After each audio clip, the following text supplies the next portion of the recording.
وعلى آله وصحبه ومن تبع هداه. السلام عليكم ورحمة الله وبركاته. Can the sisters at the back sit a bit front? We don't have a lot of people today, so. Sorry, sister, can you help me to close the door, please? Thank you. Yeah, so just now when I walk in, a lot of people talking, a lot of people talking, right? So there must be some very interesting topic. So before we begin, any questions or any topic you want to bring up, then we can have a chit chat. Anyone at the back? Come sit at the front a bit. Why? I cannot hear you. You see, I cannot hear you.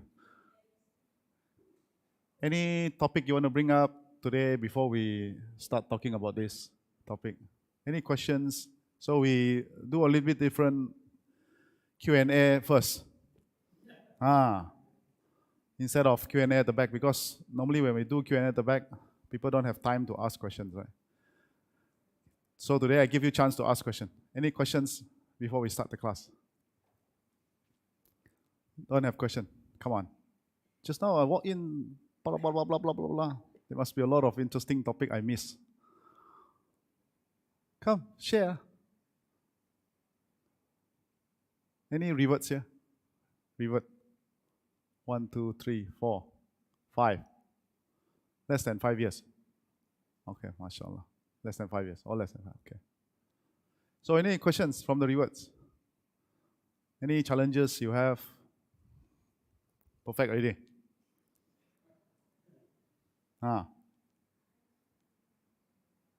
Any questions? Okay, we can sit here. Any questions? One Muslim also can ask, no problem.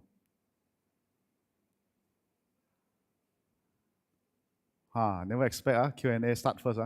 You think I'm going to speak only? No, today you are going to speak. Come on, any questions? Ask. Any questions from the YouTube? No. Okay. See, brothers start first. Brothers always set good example. MashaAllah.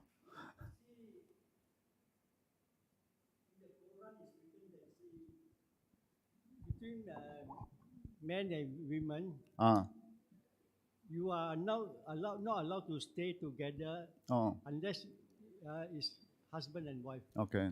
So you see, for the English, under something like the Bible, they use the word companion. But for the Muslim, it's not allowed. Am I right? Okay, very good question. So the brother asked, the man and woman, are we supposed to stay together if we are not married?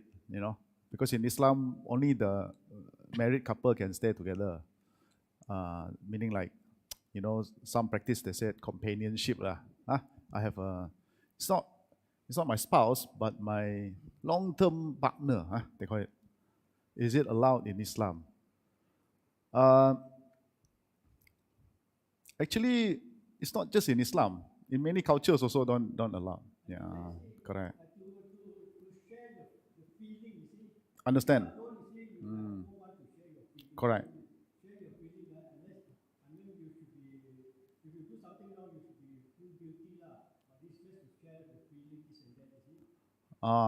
So yeah, because you have good feeling. Correct. So this is to, okay, even so the brother said, even in the same house but different room also cannot. Why? So strict. We want to have companionship. Actually, this is to protect the dignity of the human beings, you see. Because everyone has a noble dignity, right? So when, especially this is more to protect the woman's dignity. When we stay in the same house, even though we didn't do anything, physical, but the people will talk, you see. This is a problem. People will say, yeah, why that girl stay together with the man? What kind of relationship they are, So people will start gossip. And then not only that, the shaitan will start to tell you to do something something bad lah. Correct. So if you don't want to clap, right, the shaitan will bring you to clap. See, I share with you one story. This is narrated by the Prophet Sallallahu Alaihi Wasallam. The Prophet Sallallahu Alaihi Wasallam actually told us about this story. It happened. He said, in a very long time ago, there was in a village, right? In a village, there is a group of there's a family lah. The siblings, the brothers, they are going to war, to fight in a war, but they have a sister. So what they do is they think, what should I do with the sister? You see, what should I do with the sister? Because they are going out. The brothers are going out. So they went to see Abid. Abid means like someone who is very righteous man. He only worship Allah. He doesn't do bad things. So they went to see this man. They said, in this village, you are the most righteous man we ever know. So, but we are going out for war. Can we keep our sister with you? Not even the same house. They said, you stay in this house. Next to it, there's a small house. Just let her there. But we want you to take care of her. Like every day, send her meal. That's all. Send her food. Until we come back, then we'll take her back. Can you do that? Initially, even the righteous people don't feel good about it. Because still, But the shaitan talked to him. The shaitan said, hey, come on. You're doing a good deeds. Helping people, The boys are going out for war. You are helping. These are good family. So he eventually agreed. He said, okay lah. But that home, I'm not going to see her every day. I just put the food out there and then that's it. So every day he did that. He put the food out there. Then the woman will take it, then put back the plate. Then you take the plate and then he wash. Every day like this. Then the shaitan come and talk to him again. Poor thing. The girl cannot see anyone, cannot talk to anyone. Exactly like what you said, brother. Companionship. So boring, so what?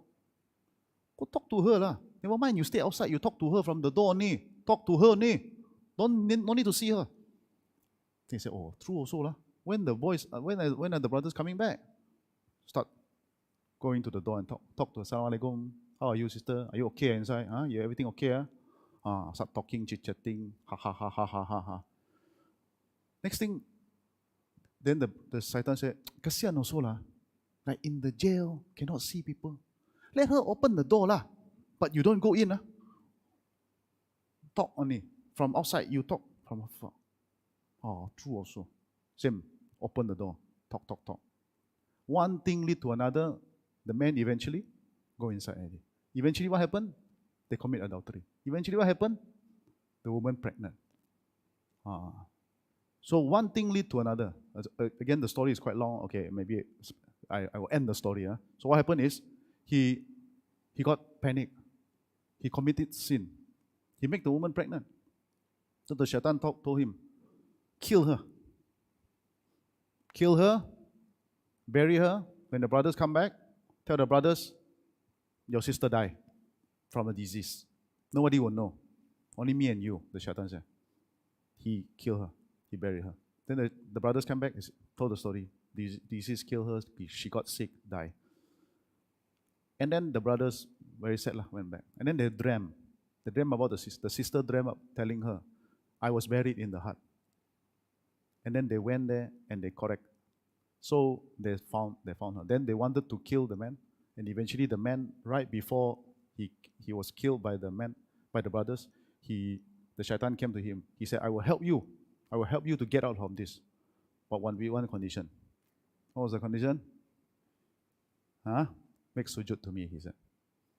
So he makes sujud to him. He got killed by worshipping the shaitan. You see, one thing lead to another. But again, you see, to come back to this story is to protect the dignity. You see, to protect the dignity. Because you may say, never mind one, we don't do two hands to clap.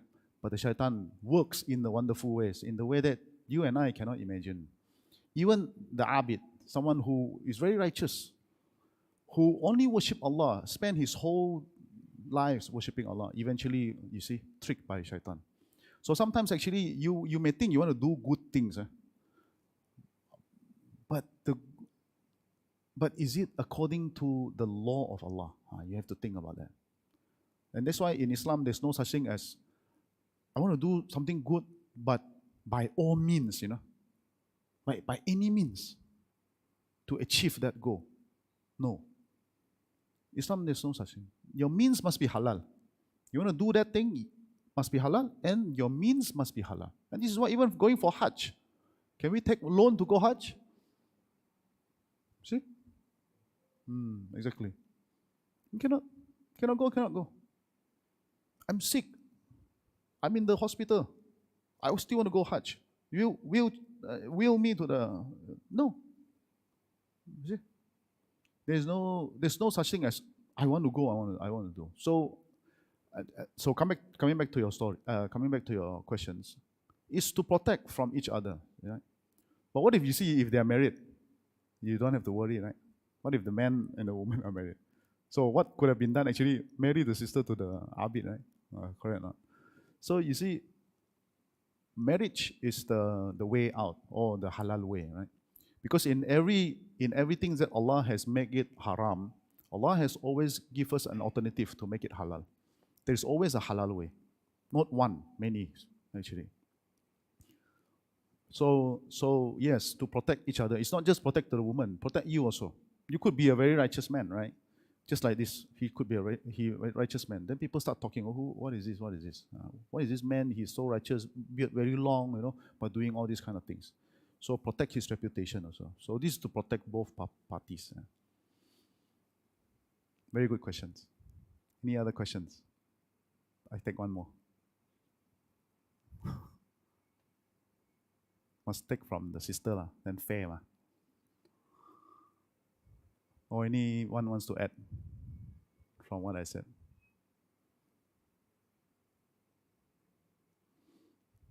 No. So before I begin the topic, I want to share a hadith of the Prophet ﷺ, which I think this hadith is very, how should I say this? Very applicable for today's world.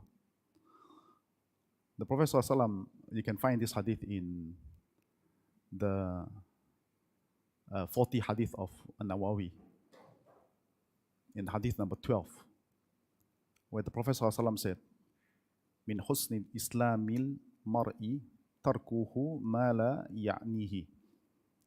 The Prophet ﷺ said, part of the perfection of one's Islam, anyone's Islam, is living that which does not concern him. To make your Islam perfect, we should leave something which does not concern us. What does it mean? If you hear anyone have heard this hadith before? What does it really mean?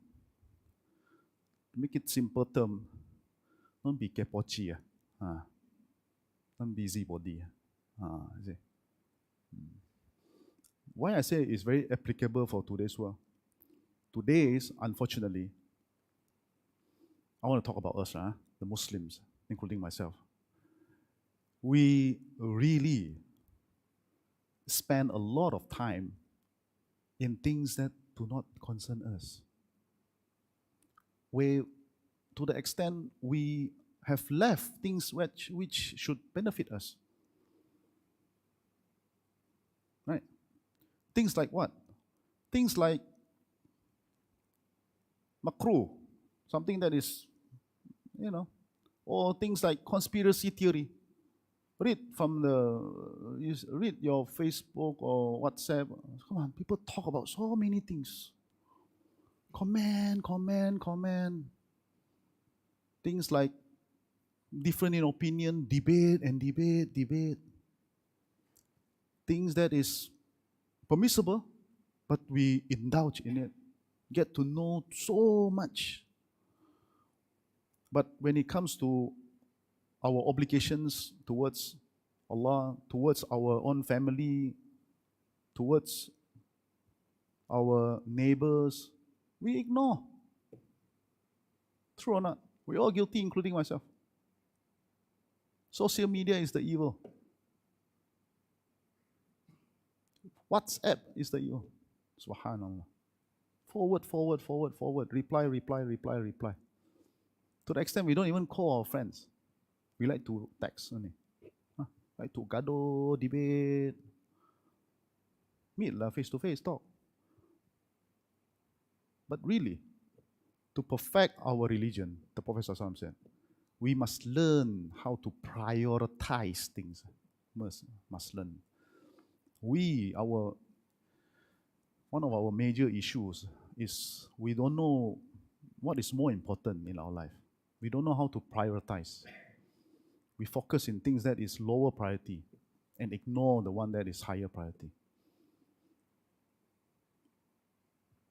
We ignore our spouse, we ignore our children. We put friends more important, right? We all here are family. We are all family in Islam, right? Correct or not? But everyone has problem, correct or not? Including myself. But how much can I help all of you? How much all of you can help me, right? Shouldn't you focus in your own problem first, correct or not? But we focus in other problems first. Then your own family you don't even know what's going on. This is what is happening. Correct or not? If I'm wrong, correct me. So this hadith is a great reminder for all of us. So that we take a step back, look at our life, prioritize, focus in things that will benefit us, things that will be asked first on the day of judgment. Right? So that's the introductory for today's class. A bit serious, huh? Sorry. Sometimes I feel I need to be serious a bit, because this is a serious topic. So, let's get back to this. Today's topic is, who is Allah? Actually, I was told yesterday, the real question is actually, where is Allah, not who is Allah. They actually type it wrongly. But anyway, we can still talk about who is Allah, and then we'll talk about where is Allah. So who is Allah? Can anyone tell me anything? When we say about Allah, what is the first thing come in your mind? Huh? If I were to give you a piece of paper today, now, not today, and you have to write one page about Allah, do you think you can fill up that one page? What will you write on that page about Allah? Start from, everyone give me one statement. Brother, who is Allah? No, it's okay, sit down.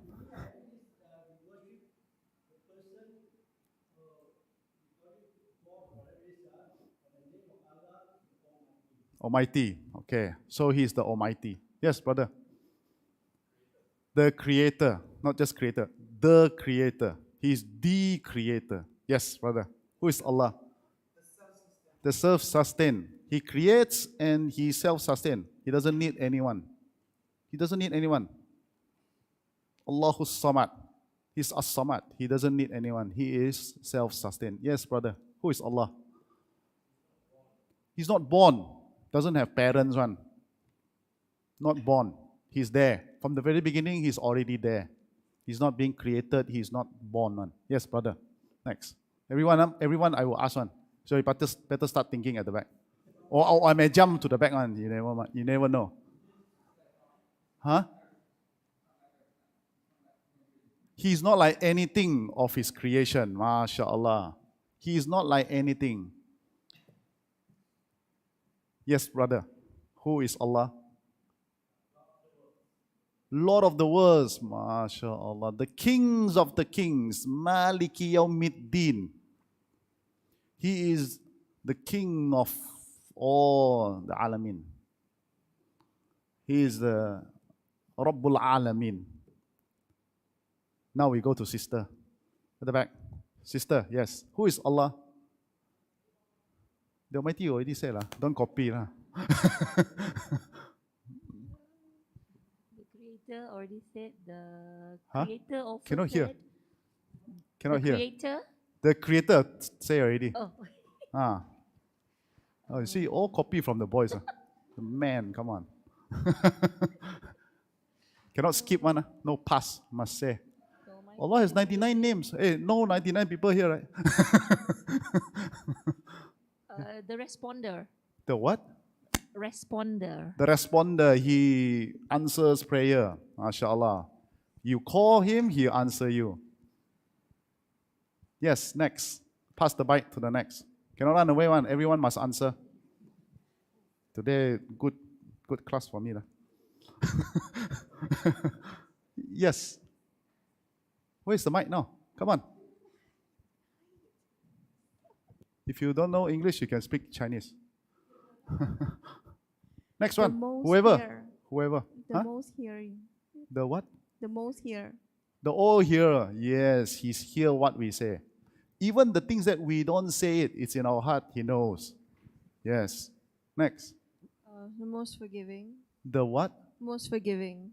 The most forgiving of Rahim. MashaAllah. Yes, you ask him, you come with a mountains of sin, you ask for his forgiveness, he wipe it out just like that. No like kira one. Except you ask him. Next. The best of planners. The what? The best of planners.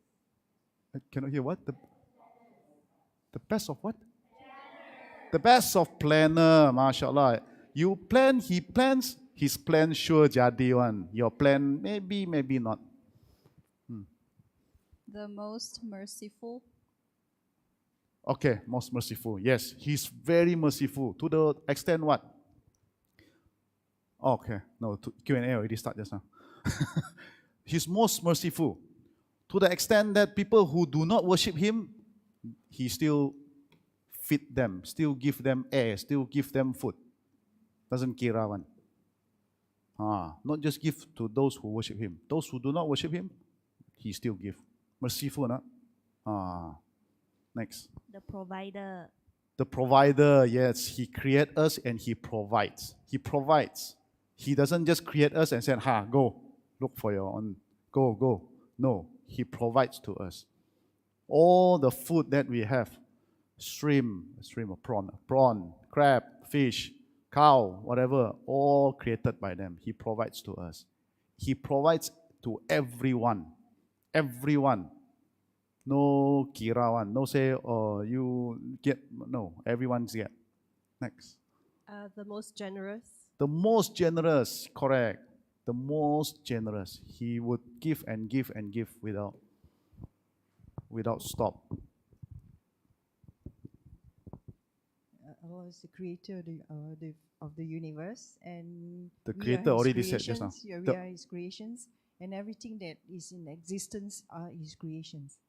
Yes, he owns. He's the owner of everything. He's the Everything else Malik, is his. Al-Malik. Yeah, he owns everything. Not only he creates, everything belongs to him, including you and me and our father and our forefathers and everything. All belongs to him. And when we die, we will return to him. Yes. God has no physical body. God has no physical. Already just now the brother mentioned, so cannot copy. He said he's not like creation. He's not like creation. Correct. He's not like creation. He is God. He's not like us. We have yes. All Didn't our you, answers already. cannot be lah. You didn't Google. Okay, pass. I give you 1 minute to Google. Next. He is the only one give love without any condition. He is the only one. Yes, he is the one God. Correct. He's the only one God worthy to be worshipped. There's no other gods. He doesn't have partners. He doesn't have sharika. He doesn't have partners. He's alone. He is the only one. One and the only. Wahid. Allah is our Father. Our father cannot be. He's not our father. He doesn't give birth to us. Next. He's the creator and the sustainer of the universe. He is the creator, already mentioned by the brother. Why everyone mentioned creator? The easiest one, right? I give you one. He is the senders of all prophets. All the prophets are appointed by him. He is the sender. The appointment letter come from him. He's the one who appoints all prophets. He's the senders of all prophets. From Adam all the way to the last one, Muhammad sallallahu alaihi wasallam. Next one. Rahman. Huh? Rahman. Apa? Ar-Rahman just now mentioned already someone, right? Mercy. Rahim just now. Okay, Ar-Rahman, Rahim. Okay, Ken. He is very merciful. He is The all-knowing. all-knowing, mashallah. His knowledge encompasses all time. He knows the past. He knows the present. He knows the future. He even knows what could have happened but did not happen. What do you mean? Like today, someone wanted to come to this class, but actually he arrived here, but actually he could have chosen to go to Wang Utama instead. Did he go to Wang Utama? No, but he come here. What would have he done in Wang Utama? Allah knows. Even that knows. That is the knowledge of Allah. It's eternal. No time frame one. Next. Okay. Most just. He's most just, yes. He is the most judge. On the day of judgment, when Allah passes His judgment, no one would blame Him and say, Allah, you are biased. Everyone will blame themselves. The one that go to hellfire, they will blame themselves. They will not say, oh God, you're not being just. He's the most just. Yes, next one. Okay. Allah is the king. The what, sorry? The king. The kings, just now someone mentioned. No. Okay, the kings, I give you lah. Okay, the king, yes. Malik. He's the kings of the kings. Yes, he's the kings of the kings. So no one on the day of judgment will say, I'm the king. So he will be the king. Allah is Al-Qadir, that Allah has capability and control over everything and can use this capability whenever He please. I only hear the word, he controls. Yes, he controls Al-Qadir. everything. Yes. Al-Qadir. Qadir Naam, he controls everything. Every single thing that happen, it's from his qadar. He allows it to happen. Last one. This one, last one. Allah is the, He knows everything and He can. He's what? Sorry? Don't be shy lah. It's okay. What did he say? What did she say? All knowing. Okay lah, never mind lah. Zayed and Ryan. Who is Allah? Come on. Just now, there's one sister miss, I think. Zayed. No need to pass. Each of you will take turn one. Who is Allah? Come on. Who is Allah? The creator of everything.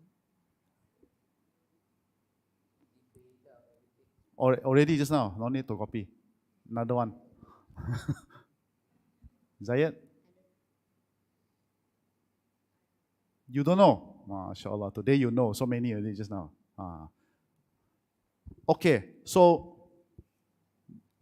whatever you can think of, all the goodness, that's Allah. Yeah. Allah has 99 names, yes or no? No. Cannot be lah. How can there only be 99 names? Right? There's more than 99 names. His attributes are countless. Only Allah knows. But I heard many people talk about creation, creator. He's the creator. What do you mean by He is the creator? Let's just talk about this. His creation. He created all of us. Not just all of us. He created the whole earth. This dunya He created. And everything in it. Everything in it. From the sky to the whatever in the sea, in the land, the insects, the small insects, to human beings, to dinosaurs, to mountains. Everything He created. Is this great? Let me ask you. Great? It's nothing to Him. He created just like that. Why? Because in this dunya, outside the dunya also He created. Look at the sun. You know how big is the sun? Can anyone tell me how big is the sun? You know science more than me. How many earth can you fit inside the sun? To put it into perspective so that you can imagine how big is the sun.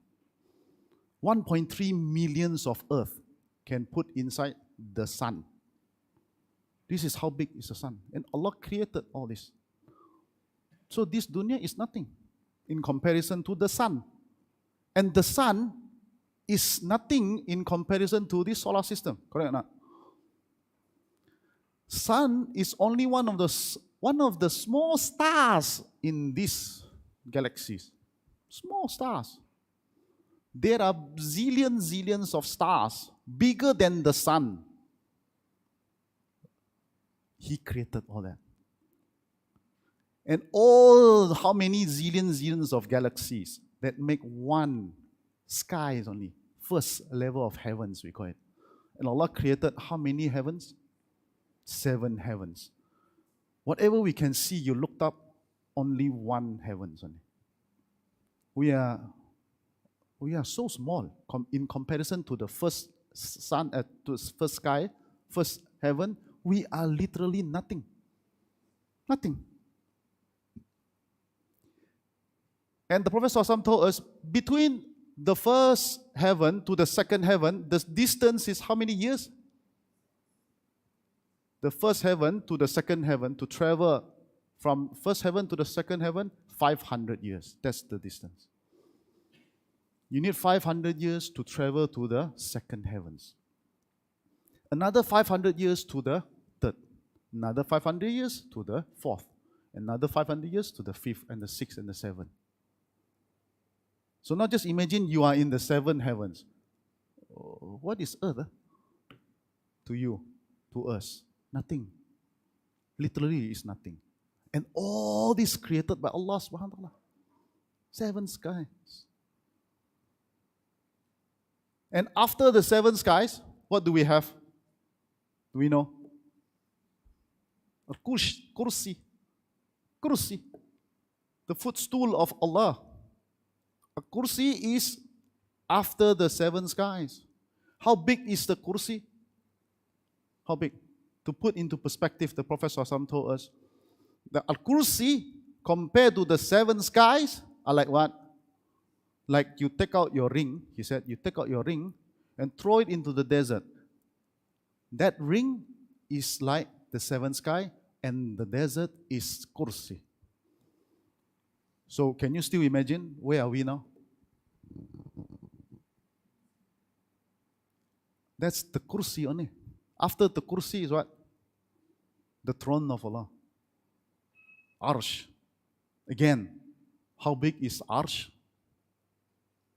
The Prophet ﷺ told us the same thing.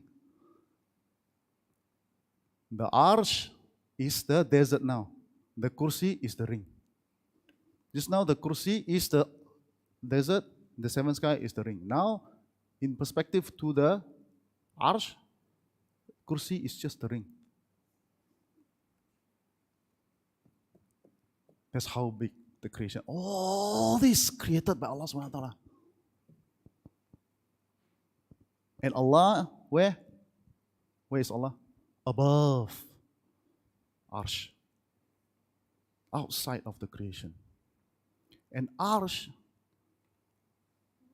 there are angels carrying the Arsh. The Prophet ﷺ told us, they are angels. And the Prophet ﷺ said during his Isra Miraj, he was given a permission to speak to one of the angels who carry the Arsh. How big is the angels? He gave us a perspective. He said, the distance between the his earlobe of the angels to his shoulder, 700 years.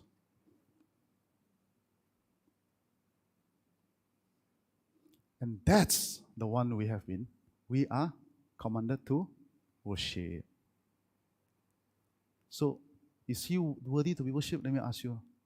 So now do you know who is Allah? Why he is called the Creator? And here we are like so sombong. So arrogant, huh? That's the one.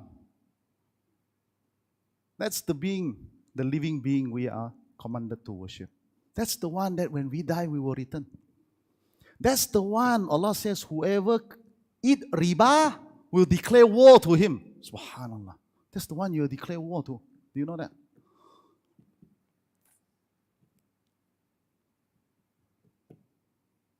So now you know Allah. Worship Allah. I raise my case.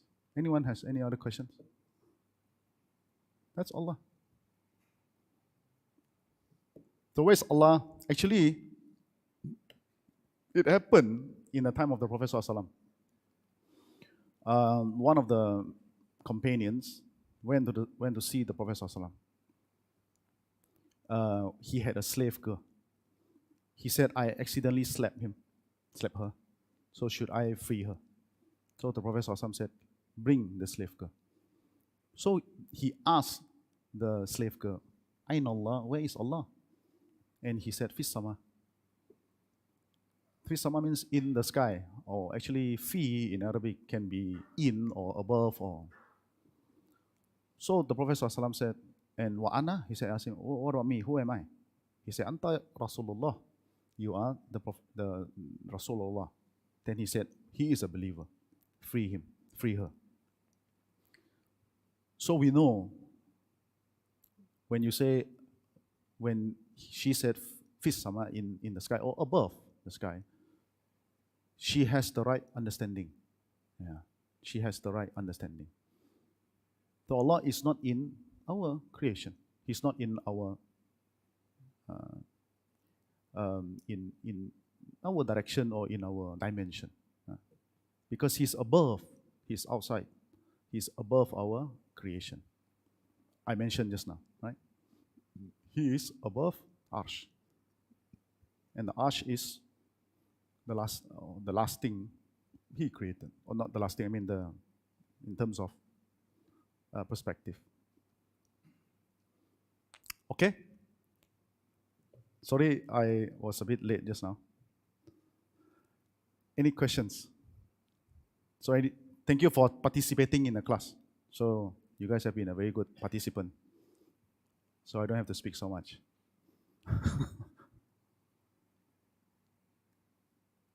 Any other questions before we end?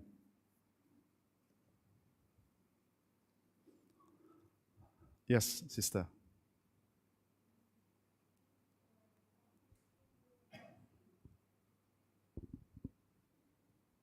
If a non-Muslim were to ask us, not ask me, ask you.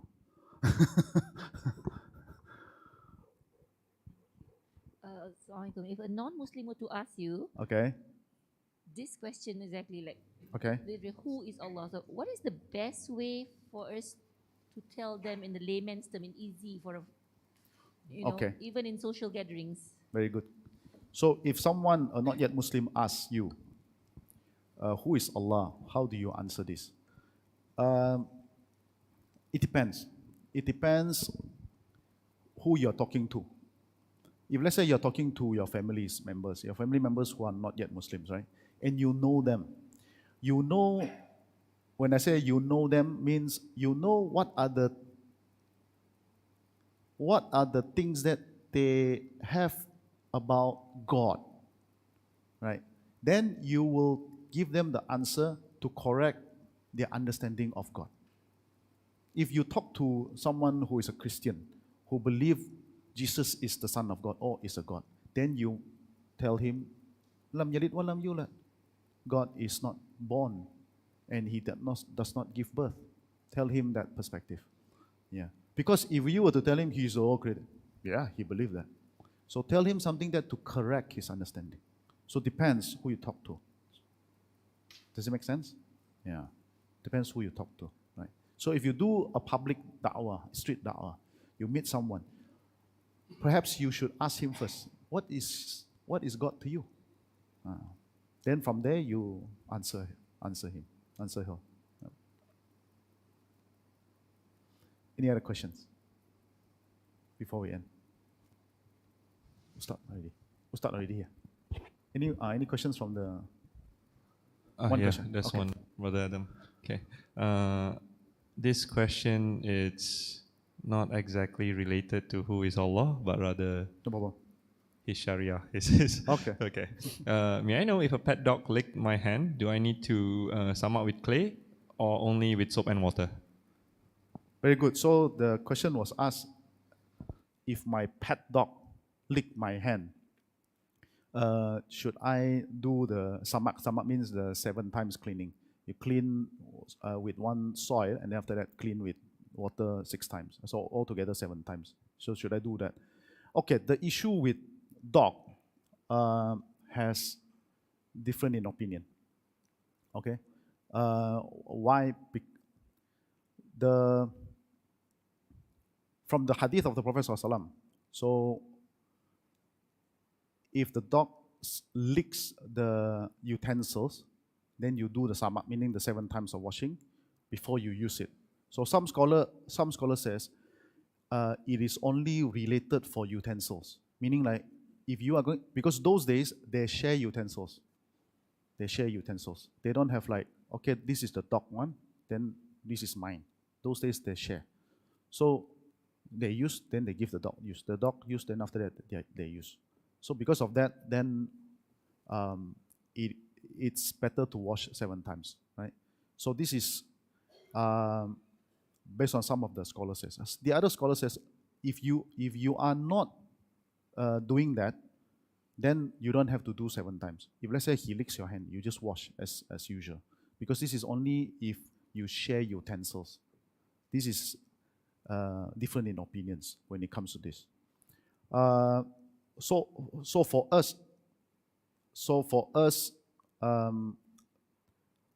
it's better if you can wash 7 times. It is still recommended if you can do that, but otherwise you can just wash it without problem. Yeah, just wash it just like that. But since we are in the topic of the dog, because I hear the topic, I have a pet dog. So then we have to talk about what is pet dog, because in Islam we are allowed to keep dog for beneficial. Like for example, to guard your properties, to be a hunting dog, right? But not as a pet dog, as in like a chihuahua that you carry in your bag, in your LV bag, you know, or live with you, sleep in the same bed. So a dog, you can have a dog, but it's live outside of your home, because the Prophet ﷺ also said, the dog, the angels will not enter the house with a dog, right? So you keep your dog outside. Yeah. So I don't know what the pet dog means. Right? Yeah. So you don't. So basically, in Islam, you treat the dog like a dog. Don't treat the dog like a human being. So in Islam, it's always we are taught to treat animals like animals. Yep. Yes. Oh, suddenly, so many questions.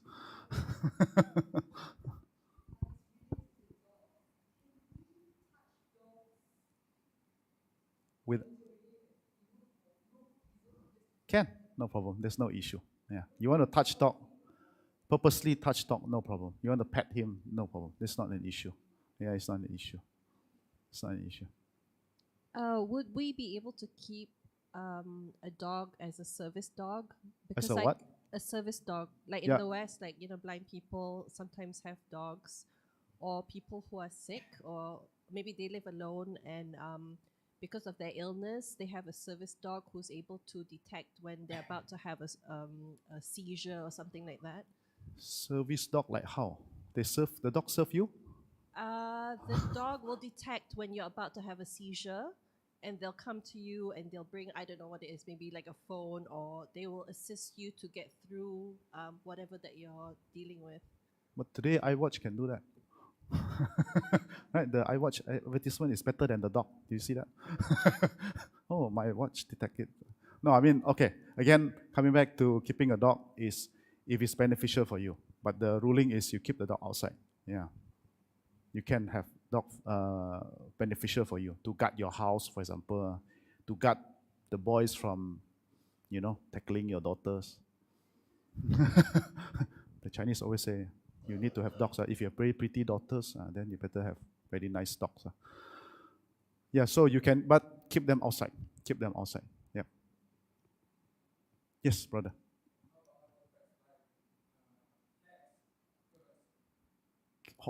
What about cats? Can you keep the cats?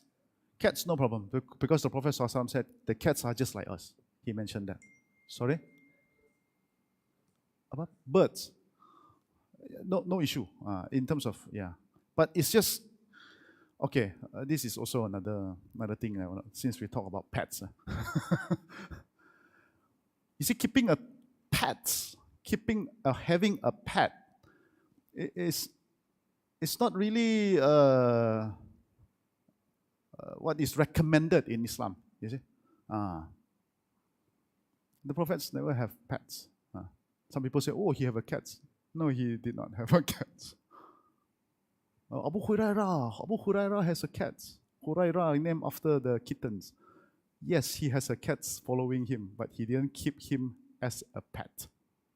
Abu Hurairah is destitute. He is very poor. He couldn't afford to have a cat. But the cat loved him, a kitten always followed him. That's why he was called Abu Hurairah. But you see, you don't hear any hadith or whatever that they keep pets and then sleep with the cats. And so it's not something encouraged. Yeah. It's not something that, it's, wow, you have a nice bird, or because what we are taught is, in Islam, we treat animals like animals. Yeah. So you think the bird like to be kept in the cage or outside? Yeah? What do you think? Yeah. Yes, sister. We have to stop already. The next class is going to start soon. Last question.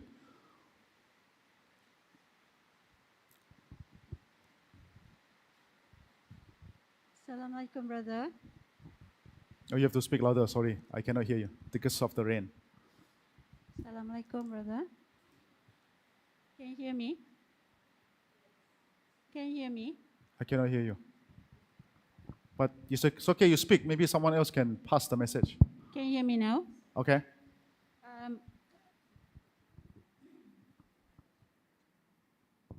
No, I cannot hear you. Since we are on the topic of animals, Okay.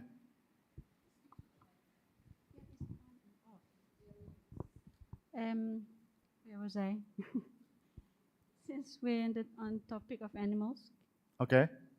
I have a friend who breeds and sells cats. Okay. What is the ruling in Islam about buying and selling cats? Is it allowed? Is it haram?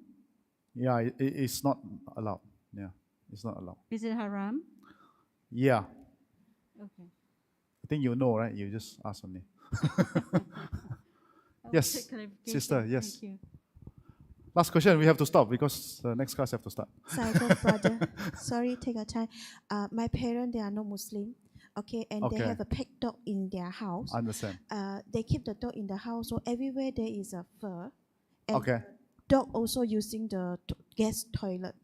So when I visit my parents, everywhere I sit, when I stand up, I can see all my clothes.